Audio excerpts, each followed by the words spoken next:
In here, we pour whiskey, whiskey, whiskey, whiskey, whiskey. You were that creature in the ginger beard. Sturdy and ginger. Like vampires, the ginger gene is a curse. Gingers are beautiful. You owe me $5 for the whiskey and $75 for the horse. Gingers? Oh, hell no. This whiskey is excellent. Ginger. I like gingers. Ladies and gentlemen, welcome back to Whiskey Junior. My guest today is one of my favorite people on earth. I say that for all my guests, but I mean it once again today. It's Gary Owen. On time, by the way. Thank you. Perfectly on time when you showed up. Did I think you were going to be late? I think you did. Yeah, I did. I think you did. I did. I thought you might be on BPT because you're honorary, so I thought he'll be late. And when I checked in, I thought, no, he's actually going to be prompt and on time. And you showed up with a caravan filled with people. I'm a Barack Obama black. Oh, what? Oh, yeah. On right. time, punctual. Good at all sports. about Are you the good business. at sports? Can you hoop? Average. Yeah, because Obama could hoop. Or we saw a little glimpse of his hoop, and you were like, is this just one good clip? You know what that? You know, it's like if a comic did 10 minutes, but they only put up one good joke, and you're like, did I just see a good jump shot? I was there that night. Yeah, you did 30 minutes, but that one joke. Yeah, that one joke. Killed. They got one turnaround jumper, and they're like, post it, post it, post it. Which is smart. No, I'm glad you came directly after doing Club Shay Shay, so thank you very much. Yeah. I appreciate it. I feel like I feel like I just went from Dr. Phil to ridiculousness. That's right. Yeah. Now tell us about your deep history with your father. I don't need to get into all that stuff, except for the fact that we're both Midwest boys. That's a good thing to touch on because I feel like Midwest comics, we kind of get overshadowed by all the people that come out of these other, the Boston comics or the Philly scene or, the New York heavy comics, which a lot of those guys are from other places anyway. They kind of pass over Midwest people. Like we're second. I would say out of the black comedians, I think Chicago's got the best. Best black comedians are the best from Chicago, not Atlanta or any of that stuff? No, I think Yeah? Chicago's got it over Atlanta. Ohio's pretty strong, the state, because we were talking about Cat Williams. Yeah. Chappelle's kind of D.C. and Ohio. I So give him DC for some reason. Because he Yeah. started in DC. But I think he started in Ohio living. Sure. Then they moved to D.C. Sure, yeah. I'm just going off where you started. Where they birthed you. Yeah. Well, so see, I I think Chicago's strong. You got Deion Cole, love Dion. Lil Rel, Love. D-Ray, Love. Bernie Mac, Oh, yeah, that's right. R.I.P. Leon Rogers, radio guy and funny. Damon Williams. I mean, there's just, and they're all different. By the way, you could be making up any black name, and I would just agree. Yeah. If you were like True. Jamal, if you were like Jamal Crossan, I'd be like, oh yeah, he's fucking fantastic. That guy. No, we had this discussion in the black community. We had the discussion. I said I think Chicago's the strongest because they're so different. Yeah. They all have like their own vibe, their own point of view. Atlanta's got funny people, but it feels familiar. You know what you're getting. Yeah. What do you think that is? Also, though, the accent, the cultural tone of Atlanta talk has the cadence is similar. In Chicago, the only people that sound really Chicago are usually white guys. You don't hear black guys don't talk like this. Right. You don't hear The a black Bears. guy get on stage and go, yo, it's going down, Chi-Town. You're not going to hear that. It's like a white cadence of Chicago. So Atlanta, black cadence, that's got a similar tone to it. Yeah. So that's what I think you mean by that, which I understand.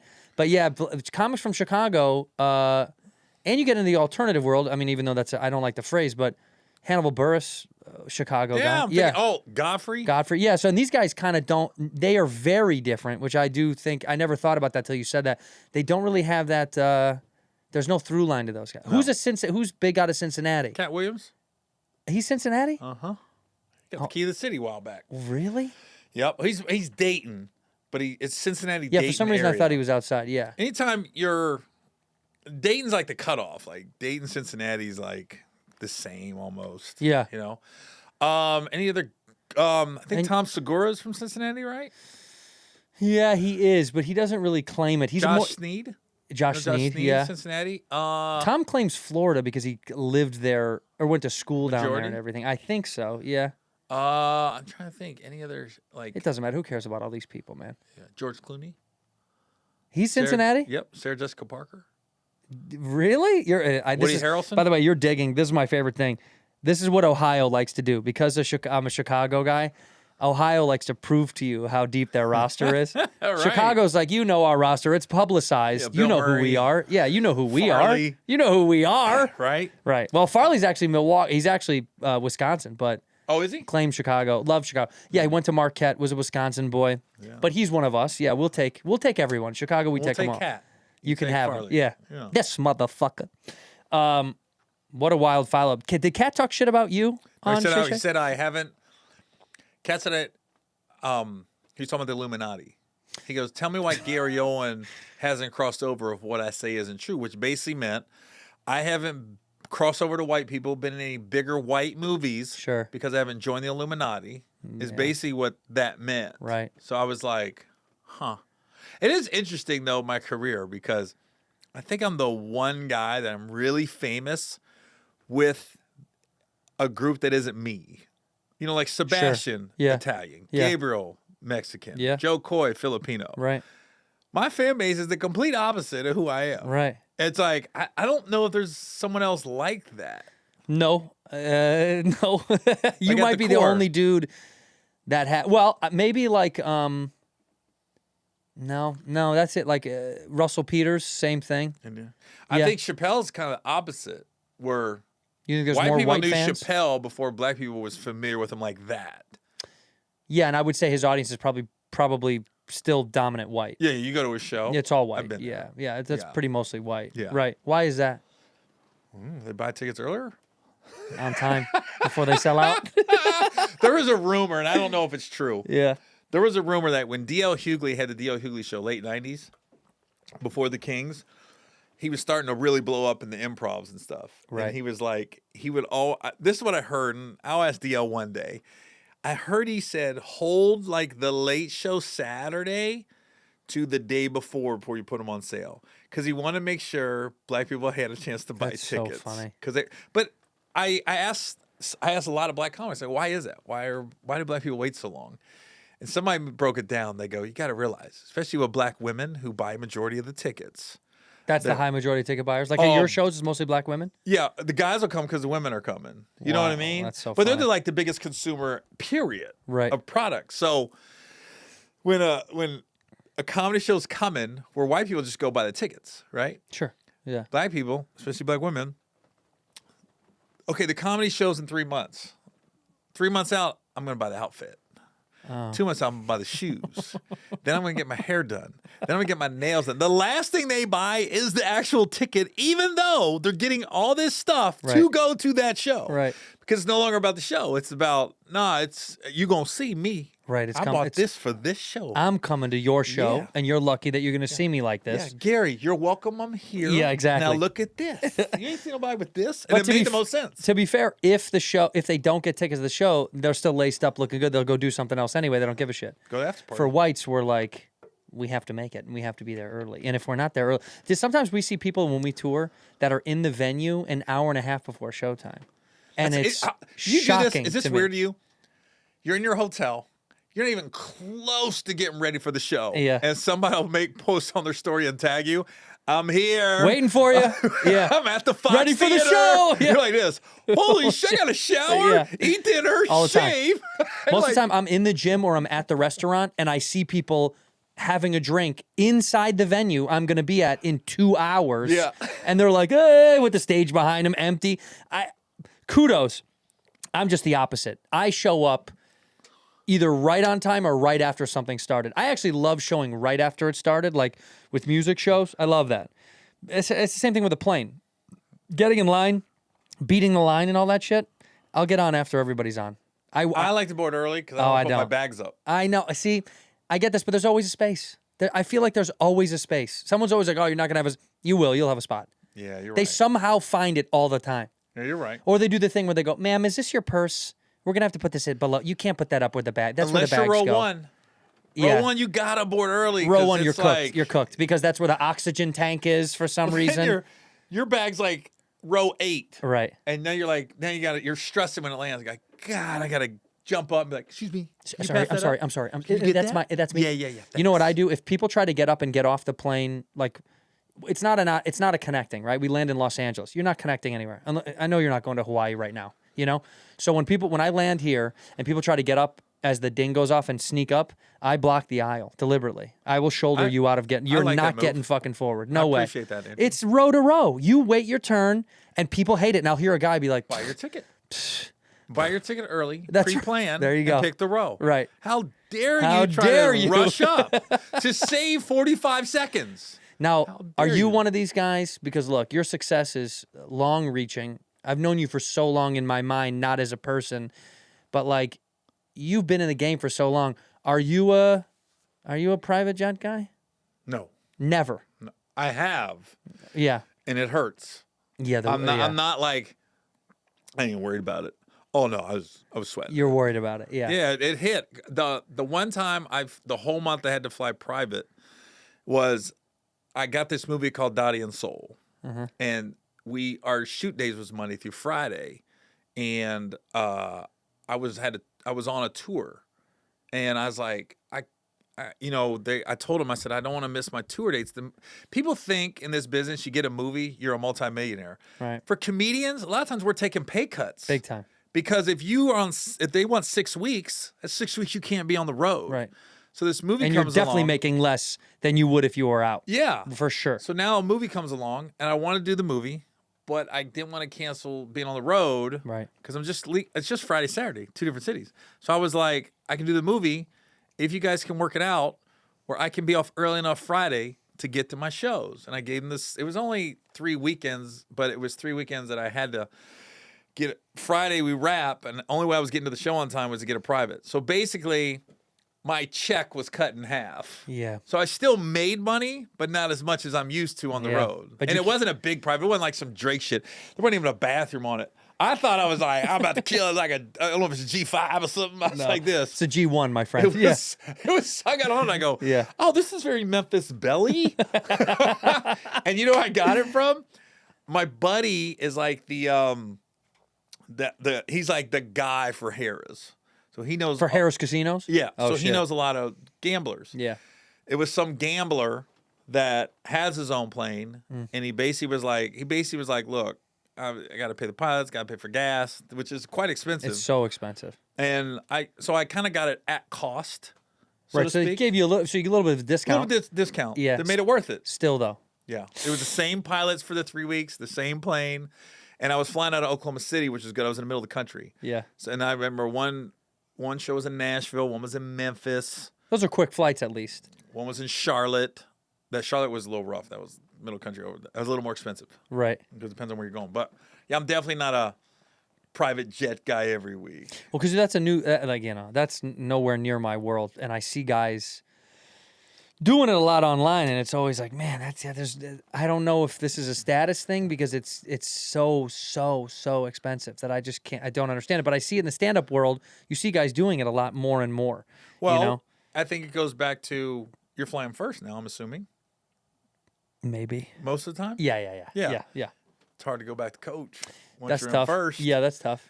Once you start flying private, It's hard to it's go back. hard to deal with Well, TSA and I've all been that. a guest on other people's private jets, but I got to tell you too, I don't have the scaries or anything, but when those things hit bumps, put me in that big ass thing to feel a bump. I don't want to feel a little the bumps on those little shitty planes. I'm like, these wings look small. Yeah. I don't know. There's something about them. We took me, Andrew Schultz, Mateo Lane, Theo Vaughn, Stavros, a bunch of guys. We got flown a year or 2 years ago now to go to Paris for Fashion Week. They were doing a comedy show. It was crazy. Shut up. I swear to God. And they were like, hey, we're going to, we'll get you guys a jet. Puma is sponsoring one of these guys. He'll give you their jet, but you got to be in New York. And I was like, I'm already in New York. This is fucking perfect. Yeah. And they put us on this thing, and I was so amped. I was like, dude, we're on a Puma private jet going to Paris. Yeah. Then I forget it's winter, and I'm going over the Atlantic. And bro, the whole flight, they were like, sleep if you want to sleep. Not a chance. The whole worried? fucking the whole time. The whole time was like this. It was bumpy the whole fucking flight. And the whole time they were like, sorry, we're still trying to find good patches, but there's nothing So we you can didn't do. post? You didn't take a picture? Didn't take a picture, didn't post, no. I talked about it on other podcasts. I said it was cool. It was a privilege to be on it. It was cool that they gave that to us, but I didn't enjoy it. And I thought, I would have rather them give me an Air France first class lay flat ticket on one of those big fuck off planes. I'll do that any day of the week. I would much rather take that. No, not me. I'm gonna go. You want to go quiet and private, yeah. Yeah, and I'm gonna do like a fake floss. Like act like I'm not, and just say, "Hey guys, just want to let you know, Happy Thanksgiving." Or it's about some other bullshit. But then I'm like this. Yeah. Hey, Andrew, Yeah. Theo, say hi. Yeah. All right, Happy guys, Black later. History Month, everybody. Just loading up real Guys, fast. I know it's January, but I want to get a heads up before he gets here because then Gotta be everybody's early. gonna do it. I like to be early because they're not. All right, guys, we'll be right back. Yeah. No, yeah. I see it now, and I think it confuses me a little bit about it. The private. I don't. Yeah, it's just not for me. It's not for me. Let me ask you this. But hold on, I want to go back real fast because I skipped over in my mind. The Illuminati thing about you not crossing over. Yeah. But don't you really think the truth of why where we find our audience? It is so out of your hands that once it happens, it's a snowball, and you almost have zero control. So like once the black audience picked you up and then embraced you as theirs, it's almost as if nobody can get to you. Where it's like, they don't even allow you to get as big as you'd want to be in another audience. I mean, it's almost like the audience grows so organically, it's on them, not you. Yeah, well, it goes back to you don't choose your audience; they choose you. That's what I mean, and they kind of keep you a little bit in a weird way. It's almost but like you could you look at let's go music, like a Kid Rock. He started out hip hop, and now he's a redneck. but made a drastic music. You would have to switch the way you do comedy, which is not you. You would have to change everything about the way you present yourself. Like here's a good example of I took a car ride with Bobcat. We were doing like Toronto or something, or Just for Laughs Toronto, or maybe it was Vancouver, but yeah, Vancouver. And Bobcat from when I was young, you remember he's Bobcat Goldthwait. That's well, Police young Academy guys, days. young people may not know that, but Bobcat now is a director, but he still does perform, but he talks like him now. He doesn't do the character anymore. And I asked him in the car, did your audience change? And he was like, oh yeah, dramatically. I lost a lot of people, but he's like, I wanted to get to do what I didn't want to do that anymore. So you would have to just change your whole game. And that would be so strange to do. Well, I've seen this is what I know. I've seen a drastic at the clubs more than the theaters. The clubs is definitely it's not as black as it used to be. Right? In comedy clubs? Stand up comedy clubs. 'Cause theaters still it's a lot of it's black. Yeah. 80%, right? Comedy clubs isn't anymore. And what I've noticed is the newest people that are coming to see me, I say within the last 5 years, are ex-military. Because I really started doing Navy jokes in my experience. So I've noticed through the power of social media and in particular Facebook. Yeah. My biggest clips are the military clips on Facebook. Oh, damn. That really kind of took off, and I've noticed a lot of guys will come up and be like, "Yeah, I was stationed here, and they'll give me those coins. Yeah, we get those coins sometimes. Yeah. That's so nice. it's real. I was like, oh, because I just did my newest special, which we're shopping right now, right? So I shot it in San Jose. So we get done Friday with the hour I've been working on for the last year, and Saturday I still got the camera crew, but I was like, I think we went clean, right? Yeah. And I called the guys and the DPs, and they're like, yeah, we're good. So we're getting a coffee delivery right now. Yeah. Look at this. This got to be one of the best Appreciate- managers in the game. Oh no, they didn't. But be careful. What's wrong? Too The much. best part about the coffee bean is the ice. And they put barely any ice. Barely in there. any ice. Yeah. Look at her. You're gone. And you know what? I don't know how much you're paying her, but I saw that backpack she's got on her back. She's carrying around bullion, got a gold rich bullion in ex-husband. there. Oh, is that what it is? Don't we all wish we had that? Yeah. A rich ex-husband. Yeah. That was the best part. That's my fault. The because little when I cubed order- ice, that is the best. When I order for coffee bean, I always like, can I get another cup of ice? And Yeah. I mix it myself. Ooh, that smart. was on me. That's okay. But You will yell at your manager when the cameras are off. Yeah, I do know how dare that you, you know goes. me. Yeah. So what I was saying is, so we get done with the one Friday, right? Yeah. So Saturday, the same lady just brought the coffee bean to me, Mm-hmm. Lisa. I said, I think I got another hour. And she goes, but is it good? I said, yeah, but this is the only time in my life I need my jokes taped to the floor. So I got my flow of show. Right. So I did a whole different hour Saturday, and we got that clean. Damn. And Saturday, on purpose, I don't do one race joke. So it's all very military, observational, kind of growing up type stuff. Family, more family shit. So yeah. it's like, I went, okay, So I really think, and I asked her when you talk about crossing over, and we talked about this, I said, the one we really worked on, that's going to the core of my audience, right? Sure. But that second one, if it comes out and the clips come out like hopefully you should, that could be the one that I could see a crossover effect. Not eliminating my black fan base at all, but Open it up, though. open it up to people that might not be as familiar. And if you never saw me, you're not even going to know I have a black fan base Sure. off that special. Until they go to one of your shows. What the fuck just happened? Some old white couple like, oh, my God. Are you sure? Glenn, are But I you don't- sure this is the show we're going? Well, The hold on. Navy Man? This is the Navy Man show? Andrew, I don't have a ghetto fan base. No, no, Like no, I no, always no, say, no, the no. black people that comes to me have W-2s. I don't have the drug dealers, and the hookers, and shit like that. Was that you have metal detectors with credit checks on top of them as they Yeah, walk in? everybody's good. They're all Bum, bum, bum, HBCU cleared. grads. Yeah, You right, see all the Howard. Yeah, it's all Clark Howard. Atlanta. Yeah, it's all Howard and Brown.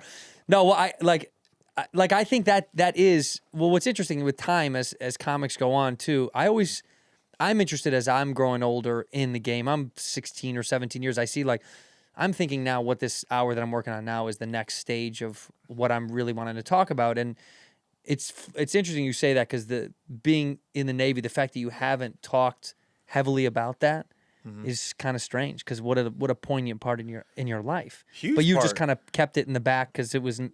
Well, you just didn't feel like it. It was not. Because I never knew that about you at all. I didn't know you were. Yeah, how do I military. make that funny? You know what I mean? Yeah. So I was a cop in the Navy. I did let everybody go because you're living on the base with the criminals, let's say. The Right. guy you're arresting, you see him at the chow hall. That's your boy. Yeah. Yeah, that like, sucks. and some guys are assholes, and 90% guys, you just be like, dude, interesting story. Like, not interesting, but okay, I'm on the gate, waving cars on the base. We used to let taxis on the base to drop guys off at the barracks. Right. Taxi comes on, guy has to show his ID, and you're good. Drop him off. Taxi guy comes back, the guy didn't pay me. I said, what? He goes, the guy didn't pay me. He got on my car and ran. And we was on a big base, so you can go, wait. Well, I knew the guy from playing pickup basketball. I said, wait here at the gate. I get a guy to relieve me off the gate. I go knock on his barracks door. He act like he's asleep. He goes, ugh. I go, dude, I just saw you pull in. Right. I go, come on, man, just pay the guy $15. That's all it was. That's nothing. He goes, all right. I said, let's go to ATM, man. And I'm not going to take you because I don't want him yelling in the argument, right? He goes on ATM. He pulls out $20. Literally, he goes, you going to bring me my change? I go, take the L, bro. I'm going to tip him. This is over. You're not getting arrested. $5? You need $5, Right. bro? But that's a situation where when I ran into him later, he gave me kind of head nod, appreciate the other night because I'm sure he was drinking, Sure. wasn't Oh, for thinking sure. straight. And the cab driver was an Arab looking dude that I was like, he was all like, he left without paying. He's yelling and shit. And I'm going, I don't want this to go left. I don't want him showing up there arguing. Right. So technically I could have arrested him, could have got him in trouble. Technically there could have been I was like, it worked out that I knew the guy, knew where he was. Yeah. And the guy left happy because he got a $5 tip. He got a 25% tip. Right. And the real lesson is pickup basketball saves all. That is the real facts. truth. Yeah. That will save your life. That's a fact. Now, when you were in the military, so because I've had a lot of friends that have been in the military, and they always say the coming home fucked up thing, the coming home drunk. It's not a violation, right? If you're driving. Well, no, but I mean, if you're just coming home drunk out of a taxi, it's not. That's okay. Yeah. But you can't if you caught drinking on the base, they clip you, right? Not if you're 21. Oh, but I thought aren't some of these bases there's no drinking allowed? Are they dry? I was never on a dry base. Okay. I was in San Diego. Maybe Oh. I think it's more overseas. San Diego probably has to have drinking. Yeah. Yeah. That. I'll never forget that one time we had these because NAB Coronado, you would have foreign military people staying there, right? Officers and stuff. I'll never forget this group of Australians pulled on, and they were so lit and didn't give a shit. The guy's like, you guys drinking? Oh, yeah, you know we are. We got a drink, mate. Aussie. I'm like this. Oh, my God, I can't pull you over because I'm laughing. Right. And they're just laughing and stuff. I go, guys, you shouldn't be driving. They go, we know, mate. We know. They don't give a shit, dude. If you've been down there, you know that is pride and joy. Getting drunk, they are experts. I mean, they are professionals, man. So then I goes, you guys drinking Foster's? I go, rat piss. Rat piss. Rat piss. Foster's, because Foster's, Australia for That's beer all was we a ever commercial. knew. Yeah. No, they was like, that's rat piss. Yeah, they hate it. They was offended by it. Yeah, well, that's the same thing as one of my college best friends. his dad, he was from England, born in England. His father was a Brit, and he would come over and he'd visit us in Arizona. I went to Arizona State, and he'd come over and stay with the boys. He'd want to stay with us, which is insane. A bunch of college, scumbags. And every morning, in the morning, he would go get, read the paper and go to the liquor store and go get 2 30 racks of Bud Heavy. Bud Heavy.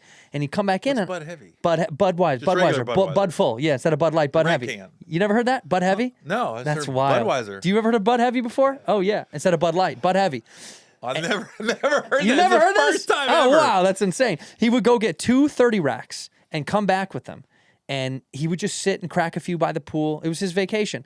And one day I was telling him, I was like, Mr. B, why Budweiser? Like, of all the beers, and at that time, Budweiser now has a factory in England. They have a plant there, so they distribute it. But Budweiser was so hard to get in England.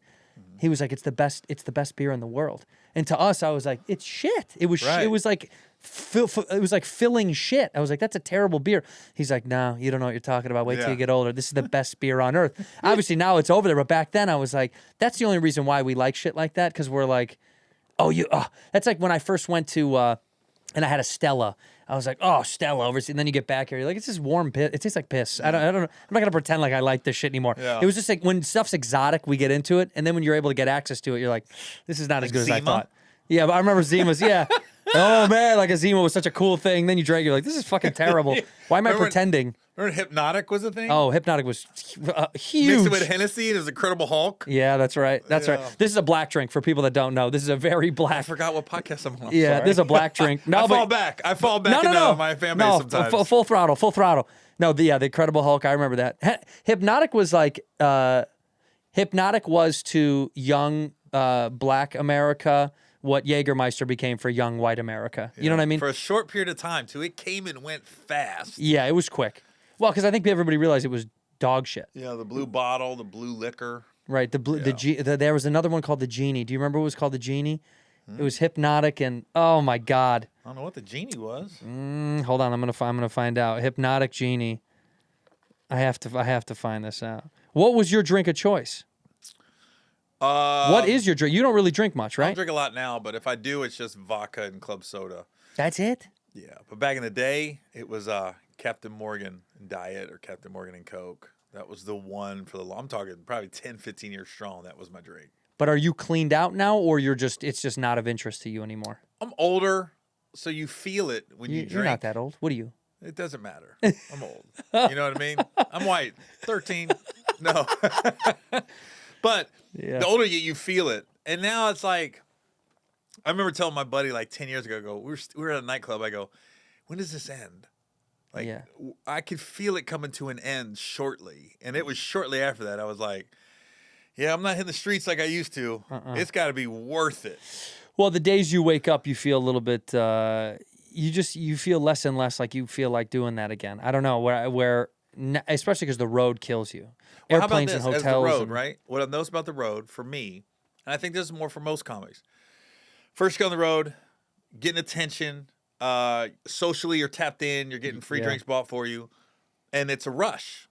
And then it becomes less of a rush. And now I've got to the point where I'm going to cities. I'm literally Googling coffee shops. Yeah. And I'm getting up in the morning, Cafes. taking my walks, and be like, "This is good. This Yeah. is life." Now I'm looking around Phoenix, like Phoenix is nice. Yeah, I've yeah. never seen it during the day. Yeah, because all it was before that was like I'll see it till 4 a.m, then I won't see it again till 6 p.m. at Yeah, night. Scottsdale. Yes. Late at night. Well, I'm about to go there in 2 days, by the way. Oh, are you? Stand Up Live? Yeah, stand downtown. Yeah. It's one of my favorite spots, man. Me too, man. I love that. But and for me, it has this, the affinity towards it is so big because it's home. I've got the nostalgia. Not home, but I went to school at Arizona State, so Yeah. Phoenix was such a formidable point in my life. That was where I realized that I was going to go west, young man, and I was going to be a comic. I mean, I wanted to do comedy, but I was so scared to admit it, and I didn't want to start in Chicago.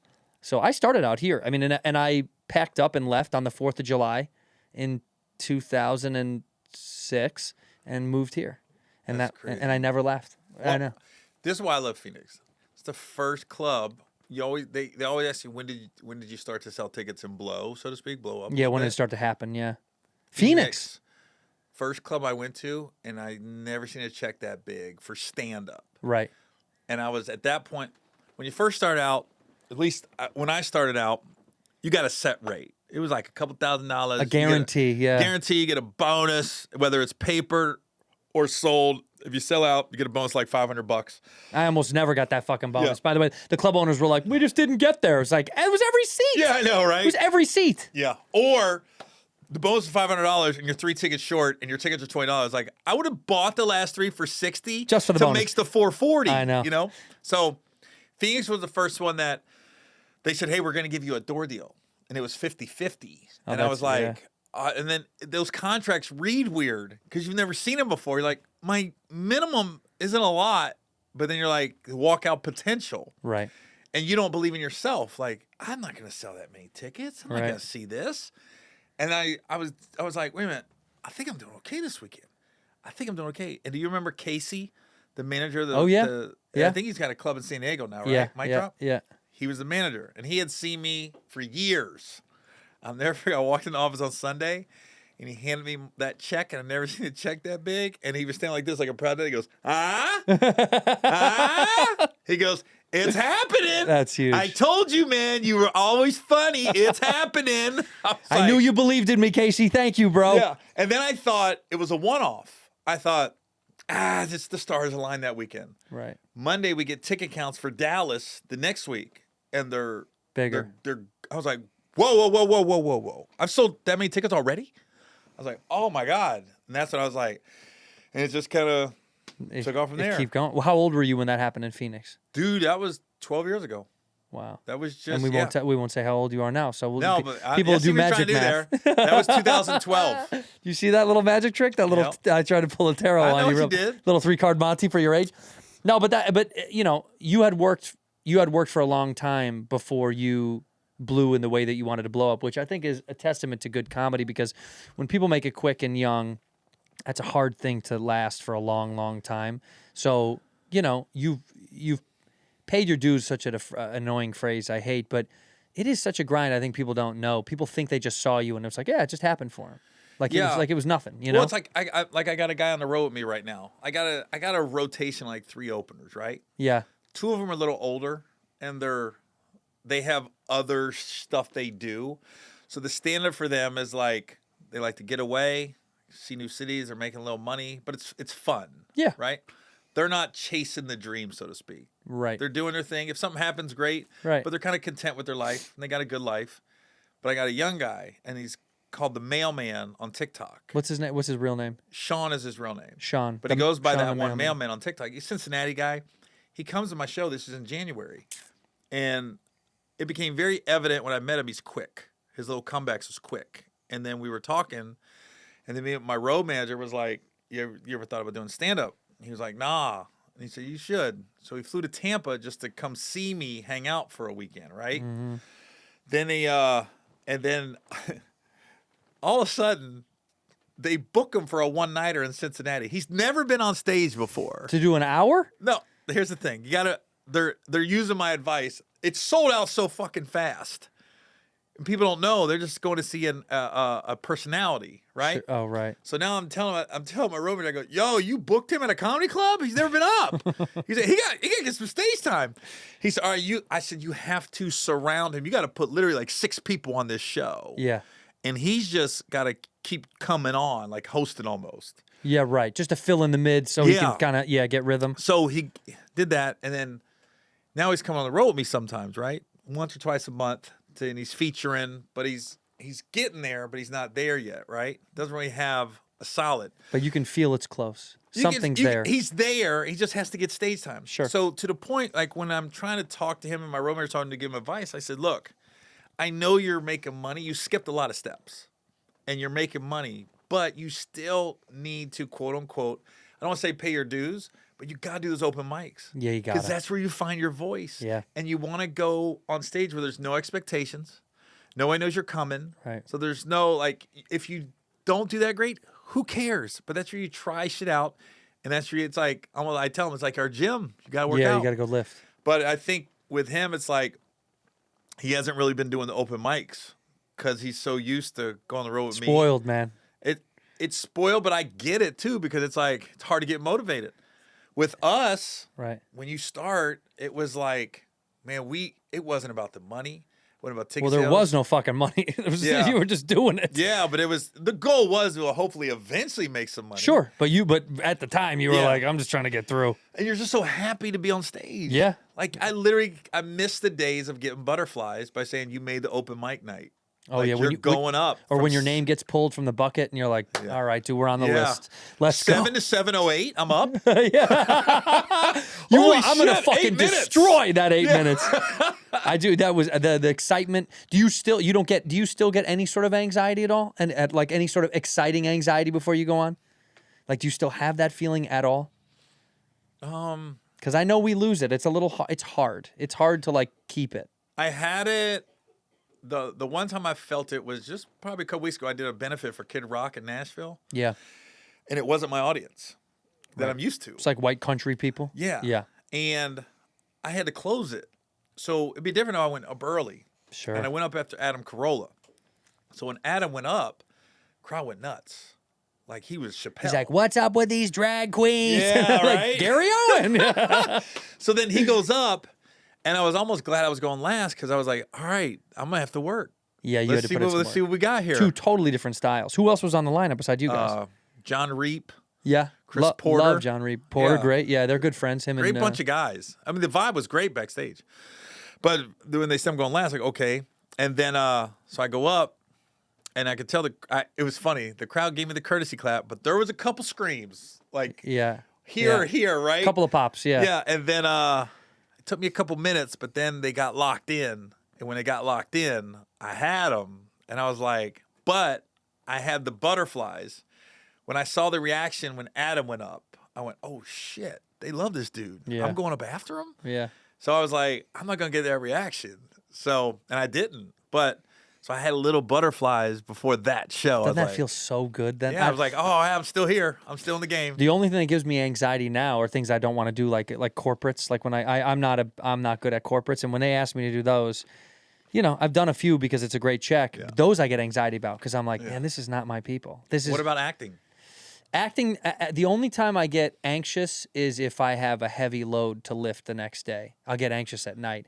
If I've got a big scene or a lot to get through, then I'm like, I get a little, I can't sleep. Have you ever worked with an actor and you was like, oh shit, I got this big scene with him? Yeah, no, see, I've never, I would be more anxious performing in front of an older comic that I really respect. Not nervous, just like excited to like do it. But with actors, I never grew up idolizing actors, so that didn't chime in with me. I was never like, dude, it's fucking so and so. You know what I mean? Yeah. I mean, I'd be excited to work with. You know, if Daniel Day-Lewis was around, I'd be like, fuck, this is cool. Yeah, this is amazing. What I've heard about him too is like he don't break character. No, he wouldn't talk to me. So that's probably part of it. That would be cool. It's like, Well, I heard who's in Ride Along with Me? John McGinley? Is that John his name? McKinley, yeah. McKinley, I'm Yeah, sorry. yeah. That's no disrespect, sorry. No, He did Lincoln with him. yeah. So we were in the van on our way to set one day, and I started asking. I said, "Yo, what is he really like that? Like he don't break character?" He goes, "Yeah." He goes, "The director would say cut." I think it was Spielberg, right? Yeah, right? Didn't he do that? Yeah. Yeah. So when they were doing Lincoln, the director would say cut, and me and him would continue the conversation like it's 1860 something. Like he just kept talking. Like if you asked him a question, he would answer as Lincoln, and he would talk to you like it's 18 something. No, I was thanks, like, man. whoa. Yeah. That's so like, I can't imagine being somebody that never breaks character. I would have to check. Could we go talketh to some of these hoseth? And you're like, all right, dude, we gotta let's kick out My of here, wife's Lincoln. black. It's illegal. They laugh like that too. Like, "Wah, wah, wah, wah, wah." Don't tell anybody. Speak none of this, my son. In here, we pour whiskey. Hey, this episode of Whiskey Ginger is brought to you by SQUARESPACE. Hey, I've talked about SQUARESPACE a lot on this show. That's because I believe in them, and they have good stuff. Okay, if you're looking to create a site, you're looking to sell something, you're an entrepreneur, and you're just starting out or managing a growing brand, either way, SQUARESPACE makes it easy to create a beautiful website, engage with your audience, and sell anything from products to content to time, all in one place, all on your terms. So whatever you're doing out there in the real world, whether you're a personal trainer, whether you're selling wonderful, beautiful art, like something made out of aluminum that you collected from cans, and you made amazing wall art, which I just saw on the internet, by the way, that's why I'm referencing it, you can sell it on Squarespace. And Squarespace is such a great place because it's super flexible. Okay, they have these blueprint AI and SEO tools. You can start a completely personalized website with a new guided design system, Squarespace Blueprint. Choose from professionally curated layout and styling options to build a unique online presence from the ground up, tailored to your brand or business, and optimized for every device. Easily launch your website and get discovered fast with integrated, optimized SEO tools, so you show up more often to more people and grow the way you want. The way you want, the way you prefer. That's what I kind of love, is customizing my site. Mostly, so it's easier to see my fans, to use the analytics that they provide. And these courses that they have to show you the tools that they have available are so simple and easy. It's even a Dumbo like me can figure it out. So if you're smarter than me, which is 99.9% of this audience, you gotta give it a try. Go over to squarespace.com for a free trial when you're ready to launch. Go to squarespace.com/whiskey to save 10% off your first purchase of a website or domain. Again, squarespace.com. Check it out. Then go to squarespace.com/whiskey to save 10% off your first purchase of a website or domain. You smell that? It ain't me, because I use MANDO. MANDO is whole body deodorant. MANDO is seriously safe to use anywhere on your body. Your gooch, your grundle, your nifkin, all right? Your ham hocks, them thick thighs, them feetsies, behind your ears. Created by a doctor, MANDO is the best full body deodorant. It's aluminum free, baking soda free, cruelty free, dye free, vegan. It's got it all. Clinically proven, by the way, to control odor better than a shower with soap alone. That's right. 12 hours after a shower, the average man's grundle odor level was a 5 out of 10. Half of them nuts be stankin'. With MANDO, the average grundle odor is a 0 out of 10. Facts are facts, baby. A MANDO starter pack is perfect for new customers. It comes with a solid stick deodorant, cream tube deodorant, 2 free products of your choice like mini body wash and deodorant wipes, and free shipping.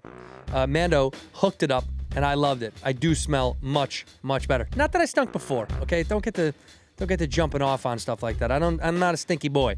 But makes me smell much better longer throughout the day. I got these long days. I'm doing a couple of pods, then shows and traveling.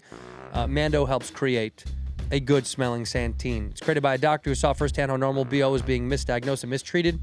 And it's powerful, smells very good, and is good for your body. Try it out. Luckily, I got a discount code to help you get hooked on my favorite smelling whole body deodorant on the market. New customers get $5 off a starter pack with our exclusive code. That equates to over 40% off your starter pack. Come on. Use code whiskey at shopmando.com. Shopmando.com. That code is whiskey. That's SHOPMANDO.com. Ginger. I like gingers. I could never, like, the whole, like, people getting really emotional through their acting. If that's what you do, that's what works. I've never, that's why I'm not good at that. I check in and check out. So you're telling me John Cena? Yeah, this guy. He never broke character? You weren't allowed to look him in the eye. Cena, you couldn't even look him in the eye. He would choke He seemed slam like you. the coolest guy. One of the nicest dudes I've ever been able to perform with, and I mean that because he paid me to say that. Yeah. But he's a guy's guy who, and by that I just mean he's affable and open and warm. He's a people's person is what I mean. Yeah, not a he guy's seems guy. like it. He's a man of the people. He just is not. He doesn't have any rules. There is no like, hey man, John doesn't want to talk to people before 9 a.m. He doesn't have any of that bullshit. Which I respect the most because he's just a human. You have to respect people's space because they do get crowded a lot, being that famous. Mm-hmm. But he was always very open and affable and so malleable. Like he was down for whatever. What does that mean? Amiable? Malleable, moldable. He was very fluid. You could just be like, "Hey, we're changing this whole thing today." He'd be like, "Okay." He didn't complain much. He just he didn't fight back on stuff that I do know in the history of actors I've worked with that people are like, "No, fuck that," and they get and then it causes rifts between production. Yeah. John didn't once go, "No, I'm not doing that. No way." And if he did, he would have been like, "Hey, could we maybe try something?" He would just vocalize it a different way. Where I've worked with people that I won't mention that, they made a big fucking stink all the time. Who's the biggest star you've worked with, acting-wise? I mean, he's probably the biggest global star in terms of, in terms of scale and box office worth. Him and Efron for sure were the two biggest I'd ever worked with before that. But, credibility-wise, people that I love, I mean, I did an episode of Curb. That to me was pinnacle because I think Larry is one of the greatest comedic writers of all time. Yeah, I mean, yeah. I've touched on a few different projects over the years, but Cena's got to be the biggest dude I've ever even come close to working with. Oh yeah. Being in the same room as that dude. I mean, you've done enough where I think I've worked with all the big black ones. Yeah. Not actor, not Denzel, not Samuel. Comedian wise, yeah, all of I them. think I've done a movie with all of them because I did Daddy Daycare with Eddie Murphy. I did Rebound Martin Lawrence. Did you get on with Eddie, by the way? Yeah, I was at Karen and Broccoli. Like we did our No, but I'm saying, do you guys get along? Are you guys buddies still? You're cool? we're not, but he knows all the stand-ups, right? I heard he watches it. Yeah, that's so what he I've kind heard, of it was funny. My part wasn't that big, but it stood out. The Karen and Broccoli in there, but we do the table read. He's not there for the table read. Sure. So when I first meet him, is when we're about to shoot the scene. His stand-in ran through the scene before we got ready to set the cameras up and ready. So blocking, he wasn't there either. Right. So right when makeup, uniform, we're gonna do one take and then we're gonna shoot it. I come around the corner and he's this close to my face because that's the scene. He's right there. And the whole time, as he's talking to me, I'm just going, oh, fuck, that's Eddie Murphy. And I'm looking at his teeth, his nose. I'm like, he breathed it. Yeah. He Eddie Murphy's mouth. Yeah. Eddie Murphy's face. That's raw and delirious. And then, but as soon as I came around, he goes, hey, man. And he sends his hand out, and I go going. He goes, yeah, man, he did the joke about Tiger Woods and Eminem. And I was like, you're fucking lying. Knows to me your right shit. now. You know one of my jokes. And that was the time when Tiger Woods was on top of the golf world and Eminem was on top of the rap world. Oh, yeah. And that's when I said we're in a weird age where the number one golfer is black and the number one rapper is white. Right. It was just something silly, simple. But it's great. But he knew it. And I was like, oh, shit. No way. Wow. So that was probably the coolest. Most fun I've had definitely held up with Jamie Foxx. Right. Because we were in Canada the whole summer of '98.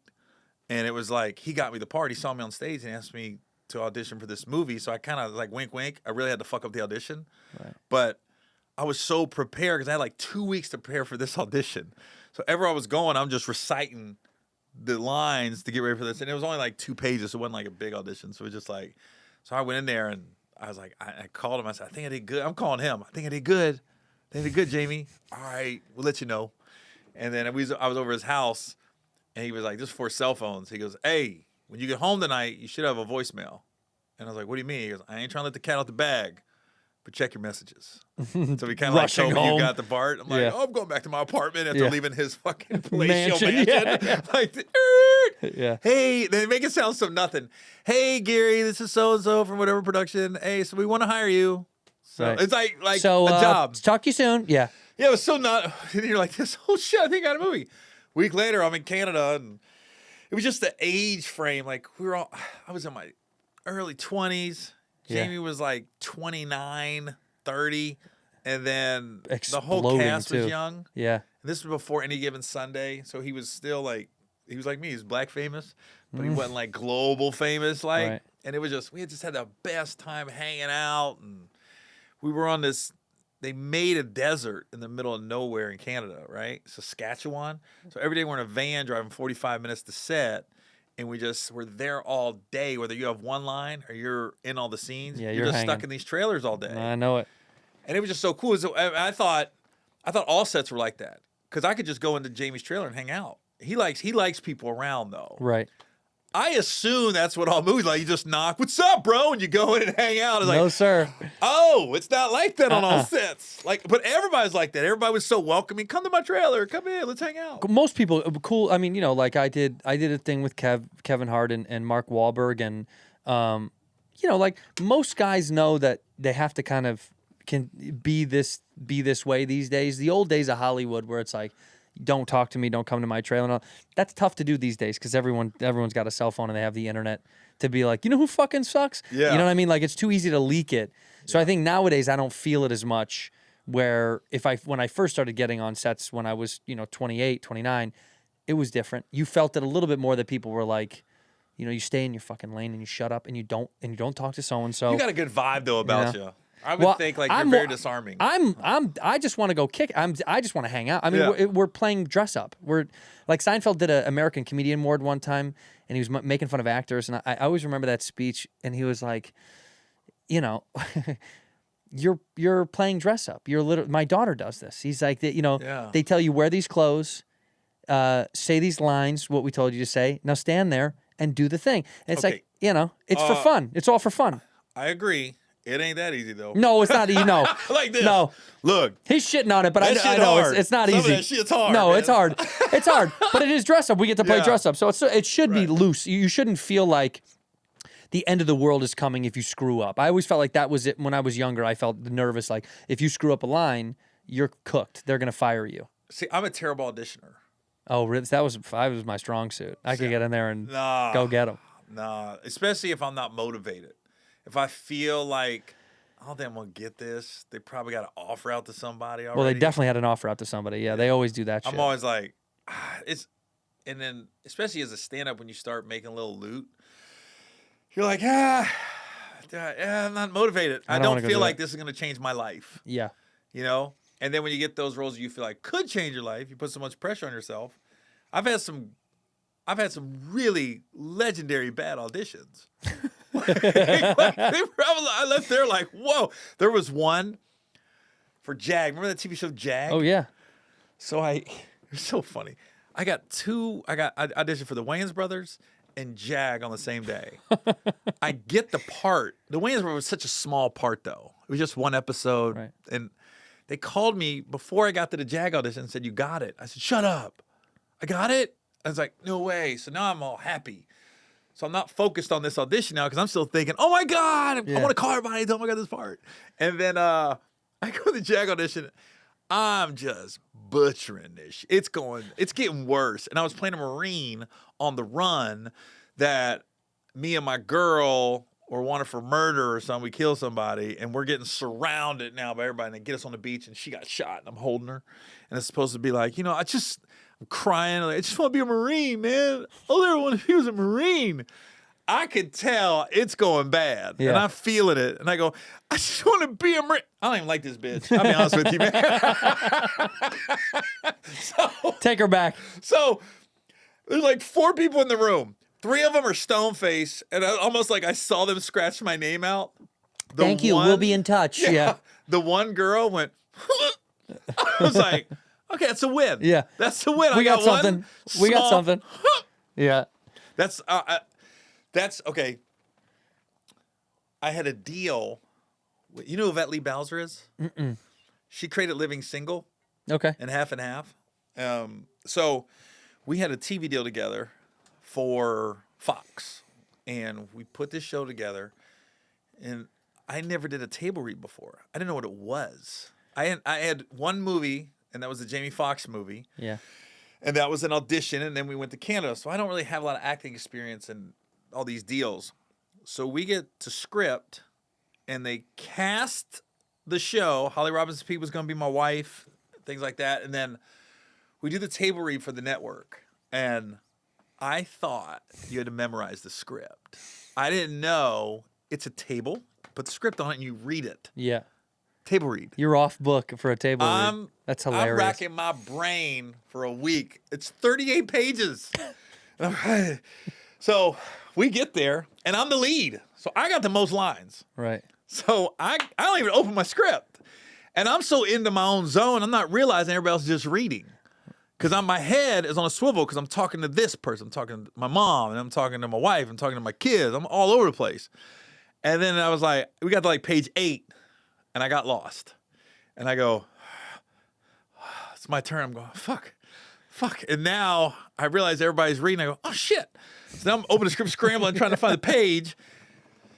Butchered it, right? We get done with the table read. Everybody claps. Good job, everybody. Great job. And I'm like, no, was it? Not really. Yvette takes me in her office. I remember she kicked her feet off. She goes, what happened? What happened? I go, I thought I had to memorize it. I didn't know I could just read it. She goes, it's literally called a table read. Table read. I said, no, I told me. So We did. We told you the name. The name of table it. read. Yeah. I didn't know. She didn't know. Long story short, Fox passed. UPN wanted to see it. They brought in Jason Bateman to read for Gary Owen. Oh wow. As Gary Owen. That's so funny. And Jason Bateman, he was like at a lull. in his career at that point. This is like 2000. Sure. So he wasn't. He was like at that. It's inevitable. It's a roller coaster. Yeah. This isn't Ozark, Jason Bateman. Yeah. Yeah. Or was it Modern? What? Not Modern. No. Arrested Development. Arrested Development. Yeah. Before that. So he's kind of because even they told me Jason Bateman. Jason Bateman, he ain't in a minute. So they told me literally. They go, look, if the show goes, you're not gonna be in it.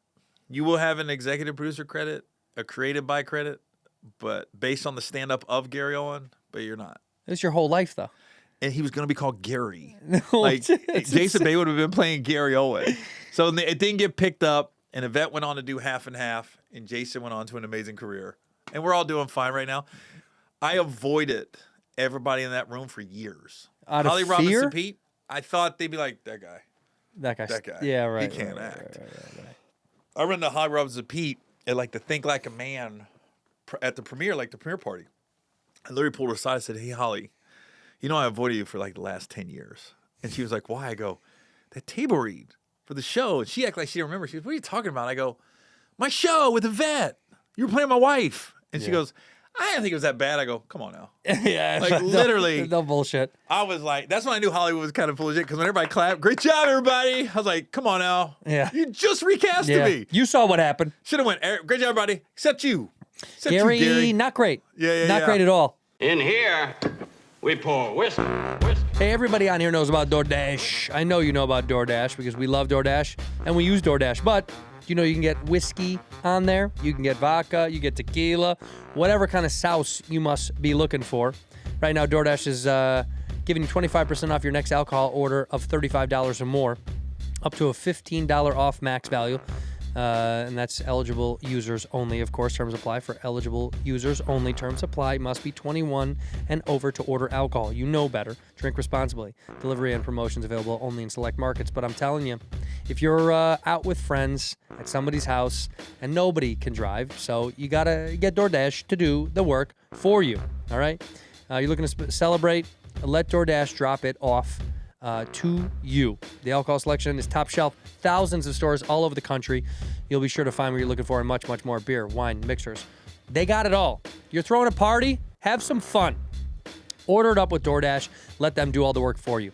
Order your alcohol with DoorDash today and drink in the savings. Use the code WHISKEY24 to get up to 25% off, up to $15 value on a $35 minimum subtotal. Your next alcohol order for eligible users only. Terms apply. Must be 21 and older to drink alcohol. Drink responsibly. Delivery and promotions available only in select markets. You know it. You use it. We love DoorDash.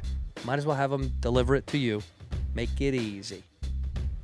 This episode of Whiskey Ginger is brought to you by Rabbit Hole Distillery and their one-of-a-kind Kentucky bourbon and rye whiskeys. I've been sipping on the Sap Sauce for quite a long time. Talking about this for so long. Okay, behind these rabbits, I should say, is Caveh Zamanian. Just inducted, by the way, into the Kentucky Bourbon Hall of Fame. Fastest to ever get inducted. Shout out to this dude.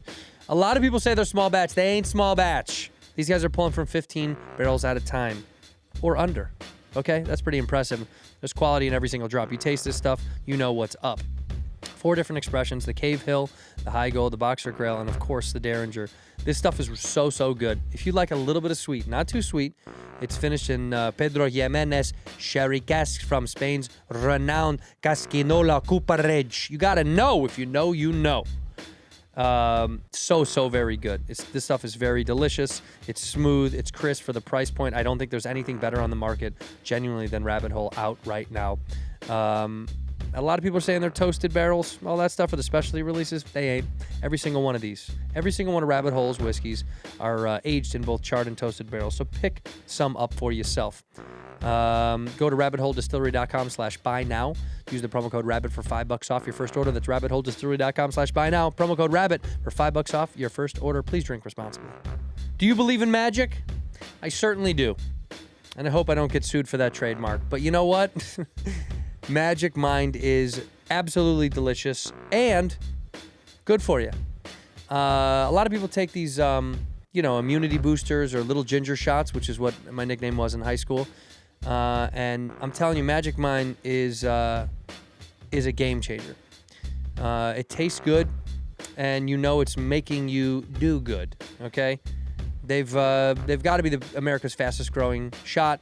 It's a mental performance shot. It really gets you focused and honed in. What I like about it is I pair it with my coffee in the morning. I like a little doublet. You could just have it replace your coffee if you want, but it's so good, and it works instantly. I do feel a jolt, a boost without all that other nonsense, that other world that you're thinking of, those energies thing. No. This is a mental energy mind booster, a mind enhancer. Trying to achieve greatness one shot at a time through Magic Mind is very simple, very easy to do. You got to get your hands on this stuff. You try it out, and by the way, if you're not satisfied, they got that magic promise. They refund 100%, no questions asked. What do you got to lose, my friends? They got a limited offer that you can use now. Get you up to 48% off your first subscription or 20% off a one-time purchase with code WHISKEY at checkout. You go ahead and claim it at magicmind.com/whiskeyginger. That's magicmind.com/whiskeyginger. Get your mind right. Ginger. I like gingers. I mean, I had the horror stories that I used to, when I was first auditioning for sitcoms, I was always scared of, people do get fired at these table reads, and you've heard this historically, this happens. And I was nervous. The first sitcom I booked, we had a table read at ABC, and probably one of the most experienced people there, she got clipped after the table read, and she knew it was bad. And she has gone on to have a fine career. It didn't matter. But I remember her calling afterwards and being like, was that really bad?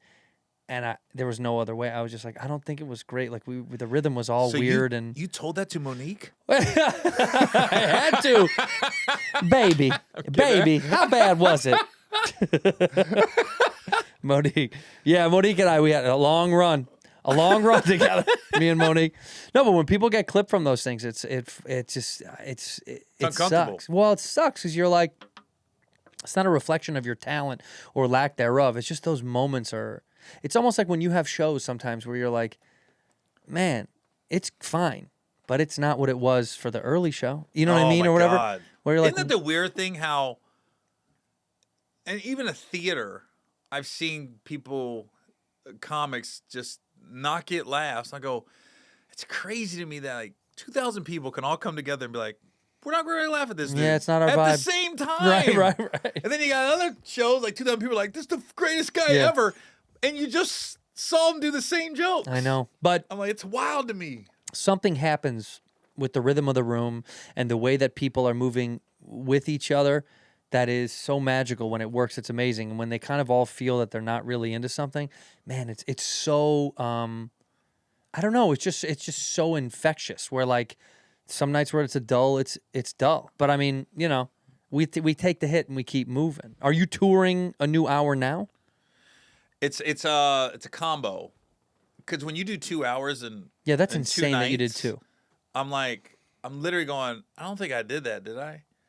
And my manager's like, I don't know. Like, there's some jokes I'll put bullet points in my phone, like a word, and I'll know. I use notes. I do. Yeah, I'll notes, be like Waffle House. I'll be like, okay, I know I didn't use a Waffle House joke in the last special. hour, right? Yeah.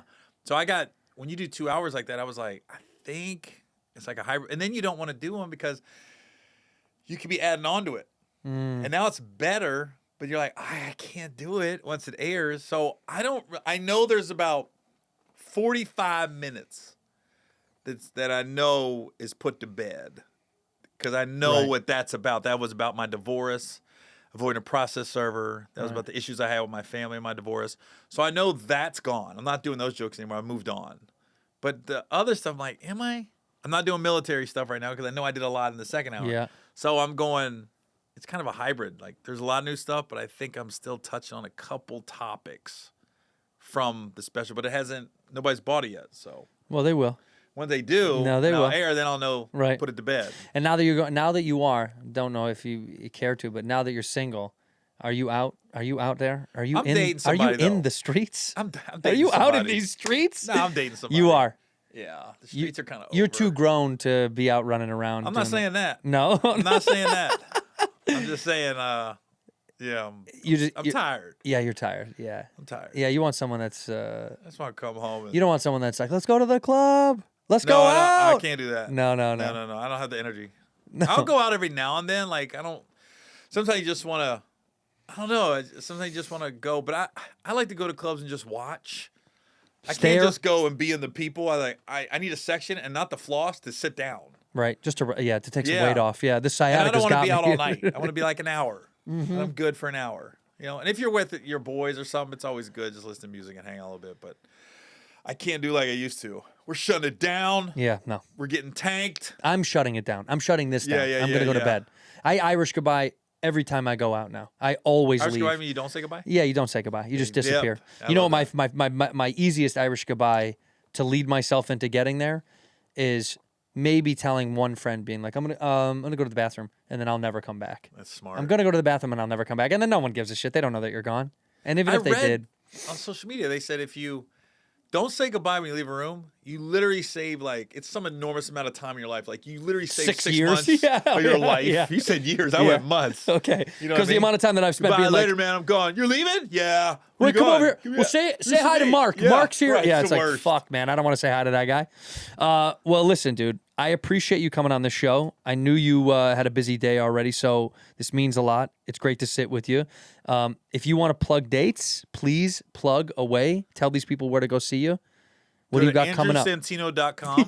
I like to plug other people's dates. Dude, I'm out. I'm only doing six clubs, and then I'm doing theaters down in the fall. I'm done. I'm cooked for the year. I'm like, I only right. want to do 6 clubs. So where are you going? I don't know when Tell when people. does this air? As soon, whenever you want it to air. When do you start? Are you out right now? I'm out year round. Yeah. So I'll put dates that I know this is going to air. July 27th, I'm at the Pearl Theater inside the Palms in Las Vegas. Is that where you always play? Do you always play the Palms? I used Yeah. to do the Orleans, Oh yeah. but then the Palms stepped up and we Yeah. they pay well Yeah. and they it's come kind of a tradition. Like it's always like that last weekend in July. It's great. And same with New Year's Eve. I always do the Texas Trust Theater in Dallas, New Year's Eve. Now, what is that about? Why Dallas? They probably about 10 years ago, I did it because they said they were doing music acts. Music is a lot more insurance, Sure. moving parts. Sure. We tried it, did pretty good, sold enough tickets that everybody made money. The next year we came back, I headlined again. We sold more tickets. Third year, we sold it out. I was like, oh, but now I'm going, dude, year 4, guys, a new hour every year in the same venue. Tough. I was like, oh, 'cause you're trying to remember what you did the last year, right? Right. If you'll come back. I said, okay, we're going to switch it. I'm going to host, and we're going to really go after big headliners. Oh, that's smart. And we'll do 2 nights. We'll do the 30th and 31st. So that's what we've done every year since. Like I've had Cedric, I've had Epps, I had Dion Cole this year. Oh, that's super smart. then Then you get to have host. fun and goof off, and then yeah. And we do 2 nights, and we pack it out both nights. You'll do that again this year. We're not only doing the 31st. I think it falls on like a Tuesday this year or something. Does it? So yeah, it's a weird day that New Year's Eve is. So we don't have people got to go to work on the 30th. So they're gonna be like, Do they though? they're like, let's just do the 31st, pack it out, and then we'll go back to 2 days once it falls on like a Thursday, Friday, Saturday. you know? Yeah. We're gonna fill it up this year. So we'll say those tickets aren't on sale yet, but I They don't will be understand. soon. But the Palms is on sale. So we'll And Vegas go is a tough, weird market Vegas, sometimes. So come out to Vegas. July 27th. Yeah. And then hold on. No, this okay. The Keswick Theater in Philadelphia is July 28th. Keswick Theater. I think that's what it's called. I mean, you know better than I don't do. know. I've only played the Met. Is the only other theater that I played there. I haven't done. You know the Met? I'm pretty sure I've done it at some point. in my I'm career. sure. But yeah, Keswick Theater on the 28th. The Pearl Theater inside the Palms, that's in July. We'll just go with that. We'll go 'cause with that We don't and know knock when it this out. is gonna go. Yeah, in a couple of weeks. That was the longest pump your date end of a podcast. Doesn't matter. Doesn't matter. Like They get what this. they get what they deserve. Yeah, you know what but I mean? go to what? GaryOwen.com. It's got to be, yeah. GaryOwen.live. .live. Oh, the divorce I lost.com. You lost the .com in the She divorce. had the. She will take no. everything. Yeah, she paid the domain. Like she was paying it to keep the domain. And then refused to give it to you. Yep. Wow. Isn't that crazy? So I had to go to. Well, I That don't know if is she, ice cold. I don't know if she refused to give it to me. It's just at the time, the payments due just for the domain, which isn't that much. No. And we're in the middle of divorce. I can't call her and be like, hey, can you pay for the website? And I would've everything done was it. going like her email, her Right. password. So we just said, let it go. I'll just get different websites. Now it's GaryOwen.live. Now she'll take over your website and just start putting up fake shit on there just to fuck with you. He ain't shit.com. All right, dude, I appreciate you. We end the show the same way. Look in that camera right there, and you say one word or one phrase to end the episode. It used to be a word, and then some people wanted to say a phrase. So however you want to end the episode in that camera, whenever you're ready. Fuck you, Bobby Lee. I forgot we didn't talk about that asshole. Fuck him. In here, we pour whisk, whisk, whisk, whisk, whisk. You were that creature in the ginger beard. Sturdy and ginger. Like vampires, the ginger gene is a curse. Gingers are beautiful. You owe me $5 for the whiskey and $75 for the horse. Gingers? Oh, hell no. This whiskey is excellent. Ginger. I like gingers.